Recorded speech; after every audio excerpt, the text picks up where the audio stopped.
அனைவருக்கும் வணக்கம். சற்று முன் வெளியான முக்கிய அறிவிப்பின்படி தமிழக அரசு ஊழியர்கள் அனைவரும் பயன்பெறும் வகையில் அவர்களுக்கு இந்த மாதத்திற்கான சம்பளம் மற்றும் அகவலைப்படி வழங்குவது குறித்து தற்போது முக்கியமான மகிழ்ச்சியான அறிவிப்பு ஒன்று வெளியாகியுள்ளது. இதை பத்தி விரிவாக நம்ம வீடியோல பார்க்கிறோம். வீடியோவை கடைசி வரைக்கும் ஸ்கிப் பண்ணாம பாருங்க. வீடியோக்குள்ள போறதுக்கு முன்னாடி இந்த வீடியோ லைக் பண்ண பிரச்சனைக்கோங்க.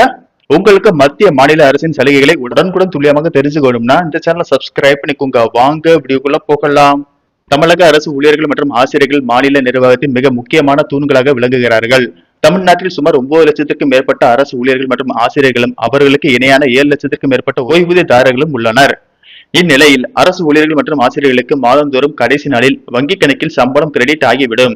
இதற்காக ஒவ்வொரு மாத சம்பள பட்டியல் ஒருங்கிணைந்த நிதி மனித மேலாண்மை என்ற ஆன்லைன் மென்பொருள் மூலம் ஒவ்வொரு மாதமும் 15ஆம் தேதியை தயாராகிவிடும். அதைத் தொடர்ந்து அந்தந்த துறை ஊழியர்கள் அதை சரிபார்த்து 25ஆம் தேதிக்குள் கருவூலத்திற்கு அனுப்பி வைப்பார்கள். இதன் மூலம் மாதத்தின் இறுதி நாளில் அனைவருக்கும் வங்கி கணக்கில் வரவு வைக்கப்படும்.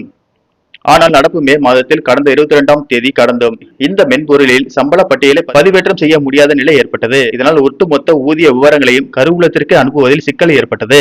கடந்த ஆட்சியின் போது அப்போதைய முதல்வர் மு.க. ஸ்டாலின் அகவலைப்படி அறிவிப்பதில் தாமதம் ஏற்பட்டாலும் அது அறிவிக்கப்படும் மாதத்தின் சம்பளத்துடனேயே நிலுவைத் தொகையும் சேர்த்து வழங்கப்படும் என்ற உறுதி அளித்து கடந்த 3 ஆண்டுகளாக அதை தொடர்ந்து நிறைவேற்றி வந்தார்.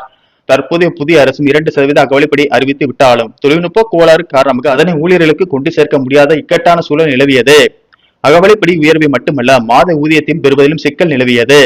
இந்த நிலையில் தற்போது மென்பொருளில் உள்ள சிக்கல்கள் சரி செய்யப்பட்டு அரசு ஊழியர்கள் மற்றும் ஆசிரியர்களுக்கு மே மாதத்திற்கான ஊதியம் மே 21ஆம் தேதி அன்று வெள்ளிக்கிழமை அவர்களின் வங்கி கணக்கில் நேரடியாக வரவு வைக்கப்படும் என தமிழக அரசு தெரிவித்துள்ளது.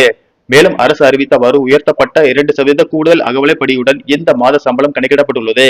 மேலும் கடந்த 4 மாதங்களுக்கான அகவலைப்படி நிலுவைத் தொகையும் இதனுடன் இணைத்து வழங்கப்படும் என தமிழக அரசு தெரிவித்துள்ளது. இதனால் அரசு ஊழியர்கள் மத்தியில் மகிழ்ச்சியை ஏற்படுத்தியுள்ளது. நன்றி, வணக்கம்.